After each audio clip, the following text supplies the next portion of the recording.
একটা মাস আমি রহমত দেই, মাগফিরাত দেই, নাজাত দেই। এক একটা নেকিকে আমি 70 গুণ না, শুধু হাজার লক্ষ কোটি গুণ নেকি বাড়ায়া দেই। এত কিছু দিয়ে আমি চেয়েছি যেন আমার বান্দা জান্নাতি হয়, মুত্তাকি হয়। তুমি বান্দা কদর করো। আর যদি কোনোভাবেই কদর না করে, তো শেষ কথা হলো, মনে রাখবেন, রমজানকে যে কদর করে না, রমজানেও যে গুনাহ করে, রমজানেও যে জাহান্নাম থেকে বাঁচার চেষ্টা করে না, রমজানেও যে জান্নাতের আমল করার চেষ্টা করে না, ভাই আমার, ছেলেরা আমার, বাবা আমার, পর্দার আড়ালের মা বোন আমার, সবাইকে এই শেষ কথা বলি।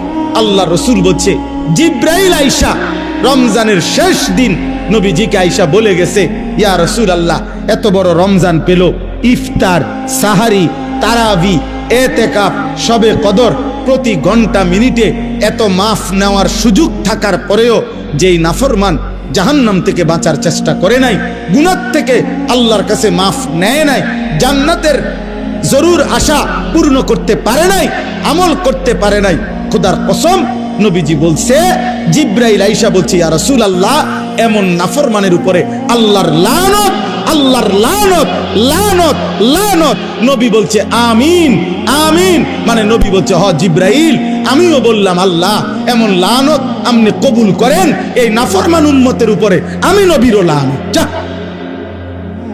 তোর রূপে খোদার লানত পড়ুক। যা, এত বড় রমজান তুই এখনো বিড়িয়ে খাস, এত বড় রমজান নাফরমান তুই আজও ওজনে কমে দে, তোর কিস্তি শেষ হয় না, সুদে শেষ হয় না, তোর নর্তকী দেখাই শেষ হয় না, তোর উলঙ্গ ছবি দেখাই শেষ হয় না, তোর জিনা ব্যভিচারে শেষ হয় না। তুই বেটি গত 11টা মাস বাজারে বাজারে ঘুরলা, এখনো রমজান, রমজান আইজও তোমার জুতা কিনা, থ্রি পিস কিনা শেষ হয় না। যা, গুনাহ থেকে বাঁচতে যেহেতু পারলাই না, জাহান্নাম থেকে বাঁচার চেষ্টা করলাই না, তো জিব্রাইল বলছে আল্লাহ তার উপরে লানত দিছে, জিব্রাইলও লানত দিছে। নবী বলছে আমিন, আমিও দিলাম। যা, তোর উপরে খোদার গজব পড়ুক। এরপরে এই নাফরমানকে বাঁচাবে কে? হ্যাঁ বলেন? অতএব বাবা, তামসা করো, কোনো অসুবিধা নেই। আমাদের সামনে মাহে রমজান, আমাদের সামনে মাহে রমজান। আল্লাহ তাআলা বলছে, ইয়া আইয়ুহাল্লাযীনা আমানু, হে ঈমানদারগণ, তোমরা আমার, পৃথিবীর আর কেউ শুনুক আর না শুনুক, মুমিন, তুমি বলতেছো তুমি মুমিন, তুমি বলছো তুমি মুসলমান, তোমার মুখ দিয়ে তো তুমি লা ইলাহা ইল্লাল্লাহ বলতেছো, তোমার মুখ দিয়ে তুমি মুহাম্মাদুর রাসূলুল্লাহ বলছো। অতএব আমি তোমার কাছে চাচ্ছি, কুতিবা আলাইকুমুস সিয়াম, তোমাদের জন্য আমি রোজাকে ফরজ করলাম, কামা কুতিবা আলাল্লাযীনা মিন ক্বাবলিকুম, তোমাদের পূর্ববর্তী ঈমানদারদের উপরেও আমি রোজা ফরজ করেছিলাম। কেন? লাআল্লাকুম তাত্তাকুন। আল্লাহ বলছে, গত 11 মাসে আমি চেয়েছি তোমাকে মুত্তাকি বানাইতে। আমি 11 মাস ধরে বলছি, ইত্তাকুল্লাহ, ইত্তাকুল্লাহ, ইত্তাকুল্লাহ, আল্লাহকে ভয় করো, আল্লাহকে ভয় করো, আল্লাহকে ভয় করো, আল্লাহকে ভয় করো। কিন্তু কোনো পাত্তা দিলা না বান্দা, কোনো পাত্তা দিলা না। ঠিক আছে বান্দা, যাও, আমি আল্লাহ আবারও দয়া করে সব বাদ দিলাম, 11 মাস বাদ, যাও, একটা মাস মাত্র এবার, আইয়ামাম মাদুদাত, 30টা দিন, গোনা গোনা 30 দিন, 31 দিন হবে না, 32 দিন লাগবে না, 30 দিন, 30 দিন, কথা কথাই, প্রয়োজনে একদিন কমায় এলামু, 29 দিন, হয় 29, নয় সর্বোচ্চ 30। 30টা দিন তুমি রমজান পালন করবা, একটা গুনাহ করবা না, চুরি, ডাকাতি, জিনা, ব্যভিচার, মদ, জুয়া, অশ্লীলতা, বেহায়াপনা, অসভ্যতা, নোংরামি, বেপরদিগি, উলঙ্গতা, অসভ্যতা, হারাম উপার্জন করবা না। আর জিকির করবা, তিলাওয়াত করবা, রোজা রাখবা, ইফতার করবা, সাহারি খাবা, তারাবি পড়বা, শেষ দশকে এতেকাফ করবা, শবে কদর তালাশ করবা, প্রতিদিন কাঁদবা, দোয়া করবা, মুনাজাত করবা, একটা মাস গুনে গুনে আমার ইবাদত আমলে কাটাইবা, গুনাহ থেকে বেঁচে থাকবা। আল্লাহ বলেন, আমি 30 দিনেই তোমারে মুত্তাকি বানায়া জান্নাতি বানায়া দেব, লাআল্লাকুম তাত্তাকুন। আল্লাহ তাআলা বলছে, বান্দা, কঠিন হবে না, কষ্ট হবে না, দেখো তুমি নিয়ত করলে পারবা। এখানে আছে, ইউরিদুল্লাহু বিকুমুল ইউসরা ওয়ালা ইউরিদু বিকুমুল উসরা। আল্লাহ তাআলা বলে, বান্দা, আমি যেমনে যেমনে রমজান সাজাইছি, রমজান, রোজা, ইফতার, সাহারি, তারাবি, এতেকাফ, শবে কদর, যেটা যেমনে সেটিং করছি, আল্লাহ বলে বান্দা বিশ্বাস করো, আমি আল্লাহ খেয়াল রাখছি তোমার যেন সহজ হয়, কঠিন যেন না হয়। এইভাবে আমি আল্লাহ বিধানটা আমি নিজের হাতে সাজাইছি। ইউরিদুল্লাহু বিকুমুল ইউসরা, তোমার কঠিন হবে না, তোমার কঠিন হবে না। আমি জানি তোমার ভিতর বাহির, তোমার শরীরের যোগ্যতা কদ্দুর, এটা আমি দিছি বান্দা। তোমার শরীর স্বাস্থ্য, তোমার জীবন যৌবন আমি দিছি। তুমি অসুস্থ প্রচন্ড, কোনোভাবেই তুমি পারবা না, তো ঠিক আছে, ফামান কানা মিনকুম মারিদান, তুমি যদি প্রচন্ড অসুস্থ হও, যে অসুস্থতা রোগ বেড়ে যাবে রোজা রাখলে, তো ঠিক আছে, যখন সুস্থ হও তখন তুমি কাজা করে নিও। আল্লাহ বলছে লম্বা পথ সফর করবা, তোমার কষ্ট হবে মুসাফির, ঠিক আছে, তুমি ওই সময় রোজা ছেড়ে দিও, অন্য সময়ে যখন বাড়িতে থাকবা কাজা করে নিও। তুমি যদি একেবারে বৃদ্ধ দুর্বল হও, যে আর কোনোদিন সবল সুস্থ রোজা রাখার মতো যোগ্যতা তোমার ধারণা আর কোনোদিন হবে না, তো আল্লাহ বলেন অসুবিধা নাই, যাও ফিদিয়াতুন তুআমু মিসকিন, প্রত্যেক রোজার বিনিময়ে এক সাদকায়ে ফিতির, রমজানে যে ফিতরা দেন এই ফিতরা পরিমাণ একজন মিসকিনকে খাবার বা সমপরিমাণ মূল্য তুমি দিয়ে দাও। আল্লাহ বলেন সব রকমের সুযোগ রাখছি। প্রচন্ড দুর্বল হলে কি করবা, মুসাফির হইলে কি করবা, একেবারে বৃদ্ধ হইলে কি করবা, এইভাবে গর্ভস্থিত নারী যার গর্ভে বাচ্চা আছে তার জন্য কি করতে হবে, আল্লাহ তাআলা বলেন আলাদা আলাদা করে বলছি, কঠিন কিছু বলি নাই। সন্ধ্যা থেকে নিয়ে সুবহে সাদিক পর্যন্ত খাও, পান করো, স্বামী স্ত্রী মিলামেশা করো, সুবহে সাদিক থেকে সূর্যাস্ত পর্যন্ত শুধু এইটুকু সময় খাদ্য খাবার থেকে বিরত থাকো। শেষ দশক ইতিকাফের চেষ্টা করো, বেজর রাত্রিগুলো সবে কদর তালাশ করো, গুনাহ কইরো না। বাজারে তো সারা বছরই যাইতে পারবা, কাপড় লুঙ্গি শার্ট শাড়ি থ্রি পিস জুতা এ তো সারা বছরই কিনতে পারবা। একটা মাস আমি রহমত দেই, মাগফিরাত দেই, নাজাত দেই, এক একটা নেকিকে আমি 70 গুণ না শুধু হাজার লক্ষ কোটি গুণ নেকি বাড়ায়া দেই। এত কিছু দিয়ে আমি চেয়েছি যেন আমার বান্দা জান্নাতি হয়, মুত্তাকি হয়। তুমি বান্দা কদর করো, আর যদি কোনোভাবেই কদর না করে তো শেষ কথা হলো মনে রাখবেন, রমজানকে যে কদর করে না, রমজানেও যে গুনাহ করে, রমজানেও যে জাহান্নাম থেকে বাঁচার চেষ্টা করে না, রমজানেও যে জান্নাতের আমল করার চেষ্টা করে না, ভাই আমার, ছেলেরা আমার, বাবা আমার, পর্দার আড়ালের মা বোন আমার, সবাইকে শেষ কথা বলি। আল্লাহ রসুল বলছে জিব্রাইল আইসা রমজানের শেষ দিন নবীজিকে আইসা বলে গেছে, ইয়া রাসূলুল্লাহ, এত বড় রমজান পেল, ইফতার, সাহারি, তারাবি, এতেকাফ, শবে কদর, প্রতি ঘন্টা মিনিটে এত মাফ নেওয়ার সুযোগ থাকার পরেও যেই নাফরমান জাহান্নাম থেকে বাঁচার চেষ্টা করে নাই, গুনাহ থেকে আল্লাহর কাছে মাফ নেয় নাই, জান্নাতের জরুর আশা পূর্ণ করতে পারে নাই, আমল করতে পারে নাই, খোদার কসম নবীজি বলছে, জিব্রাইল আইসা বলছে, ইয়া রাসূলুল্লাহ, এমন নাফরমানের উপরে আল্লাহর লানত, আল্লাহর লানত, লানত, লানত। নবী বলছে আমিন, আমিন, মানে নবী বলছে হ জিব্রাইল, আমিও বললাম আল্লাহ এমন লানত আপনি কবুল করেন এই নাফরমান উম্মতের উপরে, আমি নবীরও লানত, যা তোর রূপে খোদার লানত পড়ুক, যা। এত বড় রমজান তুই এখনো বিড়িয়ে খাস, এত বড় রমজান নাফরমান তুই আজও ওজনে কমে দে, তোর কিস্তি শেষ হয় না, সুদে শেষ হয় না, তোর নর্তকী দেখাই শেষ হয় না, তোর উলঙ্গ ছবি দেখাই শেষ হয় না, তোর জিনা ব্যভিচারে শেষ হয় না। তুই বেটি গত 11টা মাস বাজারে বাজারে ঘুরলা, এখনো রমজান, রমজান আইজও তোমার জুতা কিনা থ্রি পিস কিনা শেষ হয় না, যা। গুনাহ থেকে বাঁচতে যেহেতু পারলাই না, জাহান্নাম থেকে বাঁচার চেষ্টা করলাই না, তো জিব্রাইল বলছে আল্লাহ তার উপরে লানত দিছে, জিব্রাইলও লানত দিছে, নবী বলছে আমিন, আমিও দিলাম, যা তোর উপরে খোদার গজব পড়ুক। এরপরে এই নাফরমানকে বাঁচাবে কে? হ্যাঁ বলেন? অতএব বাবা তামসা করো, কোনো অসুবিধা নেই, এ কথা শেষ আমার। মনে রাখো, হাসি কান্না, আনন্দ বেদনা, সুখ দুঃখ, হ্যাঁ, আনুগত্য অবাধ্য, ঈমান কুফর, কোনো কিছুতেই পৃথিবী থামে না, তুমিও থামতা না, একদিন কবরেই চলে যাইত। হাসলেও কাঁদলেও, সুখে থাকলেও দুঃখে থাকলেও, ইমানদার হইলেও নাফরমান হইলেও, আনুগত্য থাকলেও আনুগত্য না থাকলেও, সেজদা দিলেও মৃত্যু হবে, সেজদা না দিলেও মৃত্যু হবে। সেজদা দিতে দিতে আব্দুল কাদের জিলানী হইলেও মৃত্যু হবে, নাফরমানি করতে করতে ফেরাউন নমরুদ হইলেও কি হবে? অসুবিধা নাই, কোনো অসুবিধা নাই। চলো ভাই, কারো জন্য পৃথিবী থামে না। আমাদের কারো মৃত্যুতে, আমাদের কারো জন্মে সেকেন্ড, ঘন্টা, মিনিট, এক সেকেন্ড থামে না। সময়ের গতি থামে? কথা বলে না। পৃথিবী থামে কারো জন্য? না না। কোন ক্ষমতাধরের মৃত্যু আর কোন ফকিরের মৃত্যু, সময়ের কাছে সবাই বরাবর। সময় বলে আমি চলছি তো চলছি, কে মরলো, কে জিতলো, কে হারলো, কে জন্ম নিল, আমার তো সময়। আমি যাচ্ছি আখিরাতের দিকে, আমি যাচ্ছি কবরের দিকে। অকুল্লুম ফি ফালাকিন ইয়াসবাহুন। আল্লাহ বলে সব কিছু তার নির্ধারিত কক্ষপথে, গন্তব্যের দিকে, মানে আখিরাতের দিকে চলছে, সব চলছে। আমরা সবাই যাচ্ছি কোন দিকে? কথা বলে না। আমরা যাচ্ছি কোন দিকে ভাই? আখিরাতে, আখিরাতের দিকে। অতএব ব্যক্তি, ঘর, সংসার, পরিবার, দেশ, রাষ্ট্র, রাজনীতি, ক্ষমতা, সবকিছুতে আখিরাতকে প্রাধান্য দিবেন। বলেন ইনশাআল্লাহ, বলেন ইনশাআল্লাহ।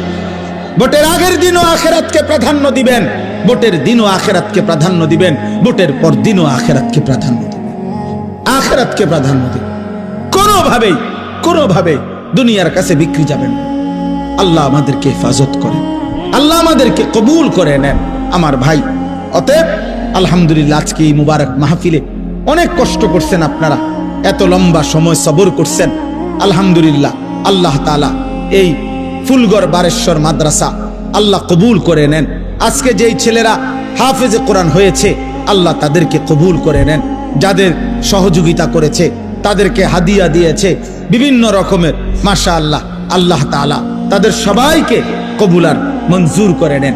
আমার একটা ছোট্ট পরামর্শ আছে, সেই পরামর্শটা হইল, না মানলেও সমস্যা নাই, বাকি আমি আমার পরামর্শ হইল, ওই যেই প্রবাসী কল্যাণ সংস্থার নাম বলছেন কি জানি, বারেশ্বর প্রবাসী কল্যাণ, বারেশ্বর প্রবাসী কল্যাণ সংস্থার কাছে, আপনাদের কাছে আমার পরামর্শ হলো, আমার আন্তরিক প্রশংসা হলো, প্রতি বছর যে হাফেজে কোরআন হবে তাকে একটা সাইকেল পুরস্কার দেওয়া হবে। সাইকেল পুরস্কারের সাথে কোরআনের হাফেজের কি সম্পর্ক আমি এটা বুঝলাম না, আমার এটা মাথার ধরল না। সাইকেলের সাথে কোরআন হেফজের সাথে সম্পর্ক কি হইল? এতে করে সে কি করবে? মানে হাফেজে কোরআন সাইকেল দিয়া আলাদা কি লাভবান হবে, এটা আমার মাথায় ধরল না। হ্যাঁ, এটা আমি বুঝলাম না।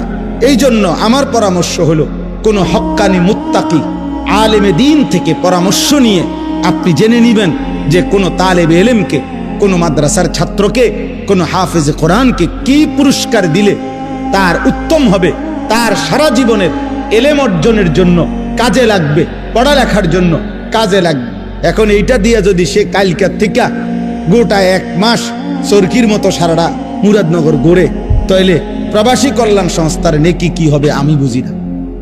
এই জন্য আমি এটা ফিরাইয়া নিতে বলি না। আমি এবার তো দিছেন আলহামদুলিল্লাহ, কিন্তু উনি বলছেন প্রতি বছরেই একটা সাইকেল দিবে না। পৃথিবী যদি সবাই, আপনার যেই সম্ভাবনা দেখা দিছে বাংলাদেশে, যেই প্রতিশ্রুতি এইবার নির্বাচনকে সামনে রেখে, আমি তো ধারণা করতেছি 13 তারিখ যেই জিতক 12 তারিখ প্রত্যেকের হেলিকপ্টার দিবে। বুঝেন নাই কথাটা? তাইলে তখন তার সাইকেল কাজে লাগতো না। এই জন্য তালেবে ইলম, এটা নিরুৎসাহিত করছি না, আপনারা পুরস্কার দিবেন, হাদিয়া দিবেন, কিন্তু আলেমে দিন থেকে মশওয়ারা করে দিবেন, অর্থাৎ যেন ওই বাচ্চার আজীবন তার এলেমের কাজে লাগে। পড়ালেখার এমন সুন্দর কোরআনুল কারীমের 2 সেট 10 সেট তাফসীর হইতে পারে, যেটা তার দাওরায়ে হাদিস একবারে শেষ পর্যন্ত আজীবন তার পড়ালেখার কাজে লাগবে। রাসূলুল্লাহ সাল্লাল্লাহু আলাইহি সাল্লামের হাদিসের অনেক কিতাব, তাকে 30,000 টাকার কিতাব দেন, তারে 20,000 টাকার কিতাব কিনে দেন, যেটা সে আজীবন কি করবে? পড়ালেখা করবে। হ্যাঁ, আমার ছেলে হাফেজ হইয়া পুরস্কার পাইছে তাফসিরে তাওজিহুল কোরআন। তো আমি একদিন আমার বাসার এই তাফসির আমারও আছে, তা আমি আমার একটা খণ্ড পাচ্ছিলাম না, খুঁজেই পাচ্ছি না। 2-3 খণ্ড, আমার একটা খণ্ড আমি পাই না, ওই খণ্ডটাই তখন আমার দরকার। আমার ছেলে আমারে দৌড়াই এসে বলছে, আব্বু আমি যে পুরস্কার পাইছি এইটাই তো তাফসির, তাহলে আমি এটা খুলে দেই আমারটা। তাহলে হে, তার প্যাকেটিং করা ছিল, ওইখান থেকে খুইলা আমার এইটা দিছে আব্বু এটা, তাহলে আমি তখন পড়লাম। আমার অনেক কিতাব আমার সন্তান পড়ে, আমার সন্তানের কিতাবও আমি পড়ে আমার উপকার হয়েছে। কথা বুঝছেন না? এই জন্য আগামী দিনে আপনাদের কাছে অনুরোধ রইল, সাইকেল না বরং তার এলেমের সাথে কোরআন সুন্নাহর এলেম শিখবে এমন কিছু, যার দ্বারা এরকম কিছু হাদিয়া দিলে সেটা বেশি পরিমাণে হোক, ইনশাআল্লাহ এতে বরকত হবে। আপনারাও সাদকায়ে জারিয়ার সওয়াব পাইতে থাকবে। কিতাব অল্প দিনে কি হয়ে যায় না, নষ্ট হয়ে যায় না। প্রজন্মের পর প্রজন্ম কিতাব পড়ে। অনেক যারা সম্ভ্রান্ত ফ্যামিলি এমন আছে যাদের পারিবারিক পাঠশালায় আরে পারিবারিক কুতুবখানায় লাইব্রেরিতে 100 বছর আগের দাদা পূর্বপুরুষের কিতাব বই কি আছে আছে সাজানো আছে। তাইলে বোঝা গেল যে এটা ফায়দা আসবে, এটা দীর্ঘমেয়াদী হবে। আল্লাহ তাআলা আপনাদেরকে তৌফিক দেন। এই মাদ্রাসার সাথে যার যত সম্পৃক্ততা আছে আল্লাহ কবুল করেন। আল্লাহ আজকের এই মেহমান উপস্থিতি সবাইকে কবুল করেন। বিশেষ করে আমার প্রিয় বন্ধু মাওলানা সিরাজুল ইসলাম ভাইকেও আল্লাহ তাআলা ভরপুর কবুল করেন। ছোটবেলার আমরা ছাত্র জীবনের দোস্ত ছিল, আজ অনেক দিন পরে দেখা হয়েছে। আল্লাহ তাআলা তাকে সুস্থতার সাথে আফিয়তের সাথে মানুষের কল্যাণে খেদমত করার তৌফিক দান করেন, আমিন। পবিত্র কোরআনুল কারীমের 2 নম্বর পারা 2 নম্বর সূরা, সূরাটির নাম সূরায়ে বাকারা। এই সূরার 183 নম্বর আয়াত আমি তেলাওয়াত করেছি। এই ছেলে, তোমার কি সমস্যা বাবা? আরে এদিকে ফিরো, তুমি ওইদিকে ফিরে বসো। 183 নম্বর আয়াত সূরায়ে বাকারা। এই আয়াতটি আমি তেলাওয়াত করেছি মাহে রমজানকে সামনে রেখে। পবিত্র কোরআনুল কারীমের সূরায়ে বাকারার এখানে 5টা আয়াত, 183 থেকে 187, 183, 84, 85, 86, 87। এই মোট 5টি আয়াতে রমজান, রোজা এবং রমজানের সাথে প্রাসঙ্গিক শরীয়তের বিধিবিধান, আল্লাহর বিধিবিধান আল্লাহ তাআলা বিস্তারিত এখানে উল্লেখ করেছেন। আমাদের প্রিয় নবী সাল্লাল্লাহু আলাইহি ওয়াসাল্লামের একটা মোবারক কথা বলো না আব্বা, কথা বলো না। ছেলেরা তোমরা একজন আরেকজনকে বুঝায় বলো, ভাই কথা বলতে দিও না। যে কোনো ভাবে কথা থামে না তারা বাইর করে দাও, বাইরে ছেড়ে দিয়ে আসো, ধরে আলগি দিয়ে 4 জনে ধরে। আমি ব্যক্তিগতভাবে কোনো প্রার্থী না, আমার কোনো ভোটে কোনো আমি প্রার্থী না, অতএব আমি আগের থেকেই ব্যাপক জনসমর্থন কখনোই প্রত্যাশা করি না। কারণ আমার তো আর ভোটে দাঁড়াইছি না, কাজে আমি এত অনেক জনসমর্থন আমার দরকার এমন কিছু না। আমি একটা দিল থেকে সবসময় ভাবি আল্লাহর কথা একজনকে বললেও নেকি হয়, তার আমার নেকি দরকার, তো সেটা অল্প মানুষকে বললেও সমস্যা কি? কিন্তু গাফিল মানুষ, ফালতু মানুষ, অমনোযোগী মানুষকে 1000 বছর বললেও লাভ নাই। যেই কলস উল্টানো, যেই জগ উল্টানো, উল্টানো কলসিতে 1 সাগর পানি ঢাললেও এটা কোনোদিন পুড়বে না, কারণ এটা তো কলসটা কি উল্টা। নবী সাল্লাল্লাহু আলাইহি ওয়াসাল্লাম এটা হাদিসে বলছেন, কিছু মানুষের অন্তর উল্টানো কলসির মতো, কালকুজে মিরবাদান, উল্টানো কলসির মতো। নবীজি সাল্লাল্লাহু আলাইহি সাল্লাম বলছেন, মানে কলস উল্টানো, দিলটাও উল্টানো। এবং নবীজি বলছেন শুধু উল্টানো কলস না, বরং কলসির উল্টা পিঠে আল কাতরা দিয়া মাইখা দিছে, যাতে করে 1 ফোঁটা পানিও না জমে, পিছলা হয়। তো নবীজি সাল্লাল্লাহু আলাইহি সাল্লাম বলেছেন, কিছু নাফরমানের অন্তর আল্লাহর অবাধ্যতা করতে করতে তার দিল উল্টে যায়। ফলে একটা সময় হয় এমন, লা ইয়ারিফু মারুফান ওয়ালা ইউনকিরু মুনকার, তখন আর কখনোই পরবর্তীতে আল্লাহর গজব যখন হয়, তখন আর কখনোই তার ওই উল্টা অন্তরে কোনো নেক কাজকে নেক কাজ মনে হয় না, কোনো গুনার কাজকে গুনাই মনে হয়। এটা মানুষের জীবনের সবচেয়ে বড় দুর্ভাগ্য। কারণ এটুকু অনুভূতি যদি কারো চলে যায়, তো তার জীবনে আর কিছু থাকে না। কম বেশি ভুল পাপ দোষ ত্রুটি আমাদের সবার আছে, হুজুরেরও পাবলিকেরও, ফির সাহেবেরও মুরিদ সাহেবেরও। কিন্তু বিষয়টা হলো অনুভূতি থাকা, নিজের বিবেক বোধ কাজ করে, আত্ম অনুভূতি আছে যে না, কাজটা আমি ঠিক করিনি, এটা উচিত হলো না, এটা আমার জন্য আল্লাহ তাআলার নিষেধ, এটা আমার জন্য আদেশ। এই যে এই বিবেক বোধ, পার্থক্য শক্তি, এটা যদি কমপক্ষে থাকে তো নিয়ামত, ধীরে ধীরে লোকটা বদলায়। কিন্তু 30 বছর 40 বছর ধরে প্রতিদিন এক তালে মিথ্যা কথা বলতেছে, এটা কোন ধরনের পাপ দেন? এক নিয়মে এক ঢঙ্গে মিথ্যাই বলতেছে। আজকে 40 বছর ধরে সুদ খায়, এটা কেমন সুদ করে? আজকে 60 বছর ধরে প্রতিদিন গালি দেয় এক তালে, এটা বেটার কথা বললেই নিয়ম গালিলেন। এক হাতে সিগারেট খাইতেছে, মুখে অকথ্য গালিগালাজ করতেছে, সামনে রঙিন টেলিভিশনে নাচ গান চলতেছে। মানে এটা যে গুনাহ, বছরের পর বছর তার বিবেকের মধ্যে এতটুকু অনুভূতিও নেই। এটা অনেক বড় লানত, অভিশাপ। এটা অনেক বড় দুর্ভাগ্য, বদনসিব, যে দিনের পর দিন, মাসের পর মাস গুনার পর গুনাহ, কিন্তু তার কখনো এটা অনুভূতিও হয় না। তার অনুভূতিও হয় না, তার শরীরে কোনো সৌদে নাই। ওই যে সর্দি মারাত্মক হইলে ঘ্রাণ শক্তি কমে যায়, তখন তার আর নাকে সুদ থাকে না। এই গুনাহ আর নাফরমানি যখন বেড়ে যায়, তো ধীরে ধীরে মানুষের উপরে যে মুসিবতটা আসে সেটা হলো আল্লাহর পক্ষ থেকে যেই আযাব আসে, সেই আযাব হলো আল্লাহ তাকে আত্মভোলা করে দেয়। ফাআনসাহুম আনফুসাহুম। এজন্য তাফসীরের মধ্যে আছে, কোন মানুষের উপরে দুনিয়াতে আল্লাহর সবচেয়ে বড় শাস্তি কি? দুনিয়াতে সবচেয়ে বড় শাস্তি, তাকে আল্লাহ আত্মভোলা করে দেয়, আপন ভোলা। অর্থাৎ সে আর কোনোভাবেই বোঝে না সে কে, তার উচিত কি, করণীয় কি। খাইতেছে, ঘুমাইতেছে, পেশাব করতেছে, পায়খানা করতেছে, ঘুমাইছে তো ঘুমাইতেছে, মুতে ধরছে তো একখান দিয়ে মুতে দিছে। এটা কি রাস্তা? এখানে মানুষ চলাফেরা করে কিনা, কেউ দেখলে কি মনে করে? কোনো কিছু।